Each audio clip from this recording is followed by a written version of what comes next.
Ассалаумағалейкум қазақ елі. Бүгін 11 ақпан 2024 жыл.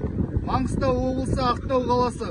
Бұл үндеуді Қазақстан Республикасының президенті Қасым-Жомарт Кемелұлы Тоқаев мырзаға және Қазақстан Республикасының премьер-министрі Олжас Бектенов мырзаға және де өнеркәсіп және құрылыс министрі Қанат Бейсенбайұлы Шарлапаев мырзаға. Біз өзіміздің адал еңбегімізге шетелден әкелінген көліктерді кедендік рәсімдерін төлеп транзит номермен жүрміз.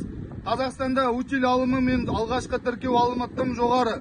Сол себептен қазақ нөмір ала алмай жүрміз. Дамыған ешбір мемлекетте жоқ утиль алымын алып тастауды, алғашқы тіркеу алымын 100 мыңға түсіруді және 2022 жылы 1 қыркүйектен кейін келген автокөліктердің барлығын тіркеп беруді талап етеміз. Біз өзі еліміздің патриотымыз, ел басына күн туғанда елді жерді қорғайтын азаматтармыз. Біздің осы мәселемізді үкімет отырысында қарап шешіп беруіңізді талап етеміз. Біздің белсенді азаматтарымызды қудаламай, бұл мәселені халық пен билік арасында диалог құрып, талқылауыңызды талап етеміз. Талап етеміз ба, жігіттер?